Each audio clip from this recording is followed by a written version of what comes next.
gives you multiple control the exact strength of your pass by using. This is a special presentation of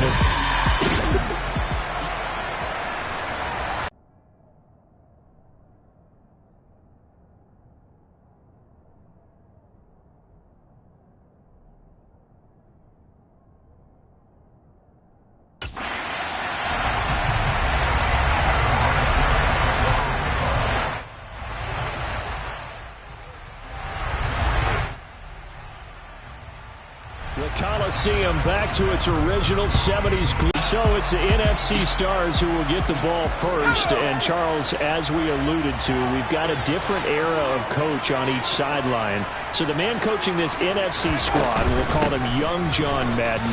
This is a coach who was trying to establish a foothold in the NFL and on the cusp of doing it very successfully.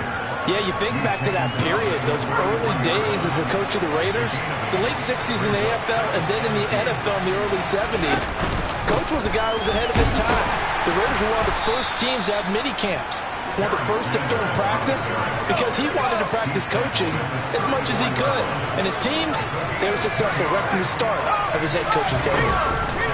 On third down, they'll run it with Sanders. And he'll be touched out here, but not before he does pick up the first. A third down gain of 3 yards, and that'll be enough. Line of scrimmage, the 37 on 1st and 10. They'll go again with Sanders. And a 5-yard gain gets him to the 42. After the pickup of 5, here's 2nd and 5.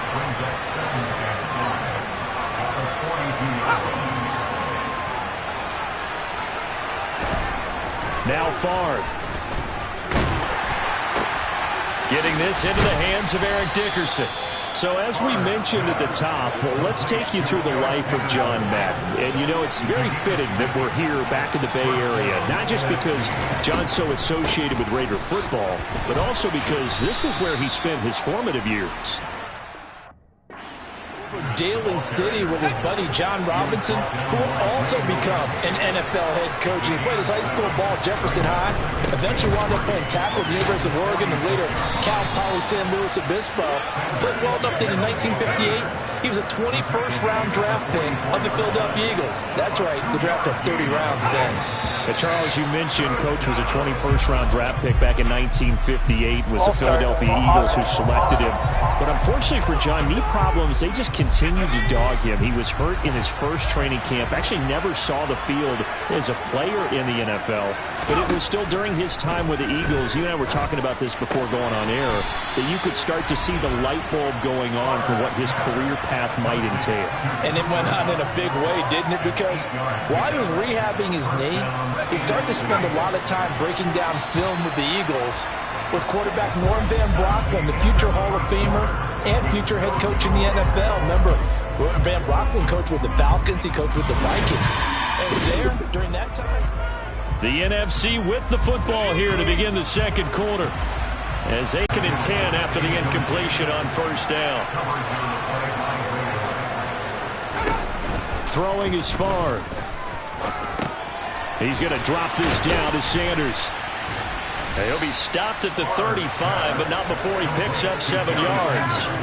So 2 of 2 on third down conversions on this drive, and now they face a 3rd and 3 here. Pressure, and the AFC gets to him for the sack. Multiple players combined for their team's first sack of the game. So on 4th down, here's the Australia native Mitch Wishnowsky to punt this one away. Back deep, 2-time Pro Bowler Dante Hall. And this is going to hit the goal line and continue on into the end zone for a touchback. So, Charles, as mentioned, we've got another Coach Madden over here on the AFC sideline. Of course, his Raiders, members of the AFC West. So this is a conference he battled in for his entire career. And you think about the landscape of the NFL as he was getting into the back half of his tenure. It was a golden era for coaches. You had Don Shula, Tom Landry, Chuck Noll, Bud Grant. But it was John Madden who had the best winning percentage of them all, CD. 759, the best ever. Brandon, it's hard to believe he could be so successful in the conference with all those great teams. The Steelers won 4 Super Bowls. The Dolphins won 2 and were a mainstay in the playoffs. The Colts were tough. The Broncos came on late and went to the Super Bowl themselves. But against Hall of Fame coaches, John Madden's record, 36, 16, and 2. That's pretty incredible. His Raiders were a factor each and every year. 2 minutes remain here, the first half of the John Madden legacy game. We'll be back. Brady now on first down. Yeah, he'll find Hall. And they'll get this well past midfield before being stopped just before the 35. Line of scrimmage, the 37 on 1st and 10.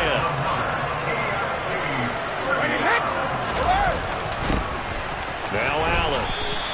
Charles, you know, it was in the early 1960s that a young John Madden made the acquaintance of the owner of the Oakland Raiders, one Al Davis, of course, and the two, they really bonded, would become one of the best owner-coach duos in NFL history.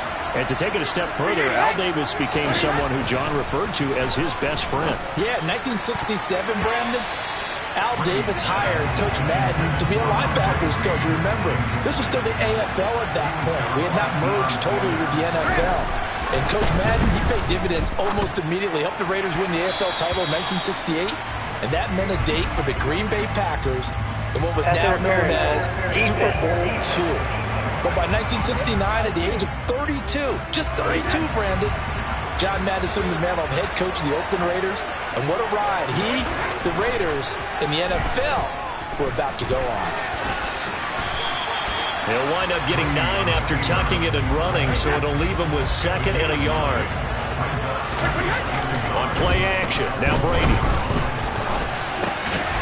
And that is caught for an AFC touchdown. Tim Brown, a 1-yard touchdown reception. And they are able to strike first here on their opening drive. Terry able to tack on the PA.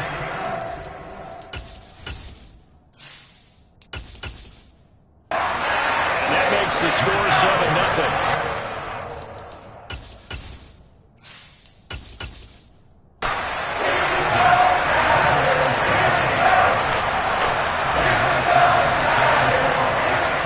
It has been a Terry now to kick it away after the touchdown. Fielded just outside the goal line. And no chance to get away as they'll get him down at about the 17-yard line. The NFC offense coming out here, and you know, Charles, Coach Madden always said that if he had one drive to win a game and he had to pick a quarterback, he would pick Kenny Stabler. But I think if you asked him to omit any of his Raiders players, there's a good chance the guy he'd select would be Brett Favre. Brett Favre is always smiling. He's always laughing. He's always talking to someone. He remembers that it's a game. And if it's a game, you should have fun. And Brandon, that always reminds me of a great movie line where one of the players was telling the coach, every time I say it's a game, you say it's a business. And every time I say it's a business, you say it's a game. With Coach, it was always a game. This time they stay on the ground. Yeah, this defense rallies. Well, coming up in the second half, we'll run through John's post-coaching triumphs. But for now, we present a very special tribute to the man of the hour, narrated by Trey Mosley. The AFC going to get the football first here as we are back underway from Oakland in the John Madden Legacy game. And a decent return out to the 27-yard line. And the AFC need to stay calm under pressure. Tom Brady is a guy who's always looking downfield. He never looks at the rush. He hangs in the pocket and he makes a throw. He's a cool guy. He's a tough guy. Let me tell you, there's no one calmer in the pocket than Tom Brady. And I know that Coach has a great appreciation for Tom Brady, who turned 45 back on August 3rd, because Coach coached a guy like him in George Blanda, who played a long time in the NFL. In this game, it features legends and active players. Tom Brady qualifies as both. On 1st and 10, here's Brady. And he'll get this into the hands of Hill, complete. And they'll wind up getting this one all the way down inside the 20. So from the 17 now, here's a 1st and 10. They'll run with Allen. And here he'll get it down to the 7. That one good for 10 yards. And that'll make it 2nd and a foot or so.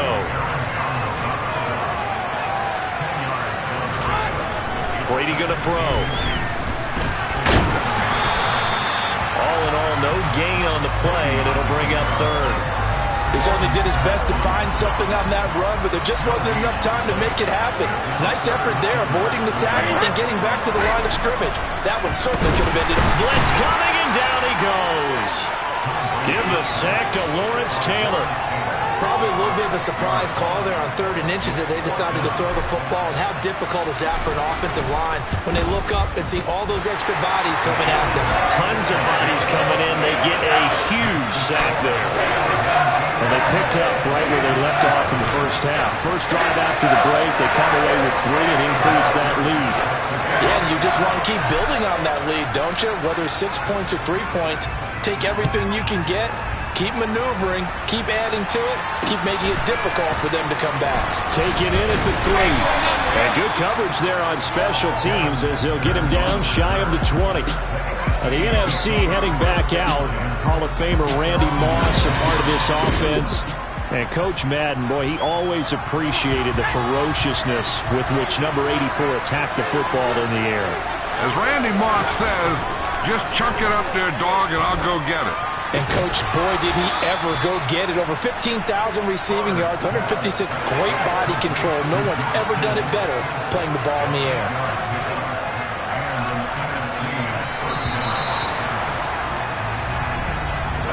Three quarters complete now in the John Madden legacy game from Oakland. It's the AFC on top. And we're back to this. Back now here on EA Sports. It's NFC football, but they have some work to do on the scoreboard as we start the 4th. Line of scrimmage, the 31 now on 1st and 10. Sanders here is timeout right away if they can't.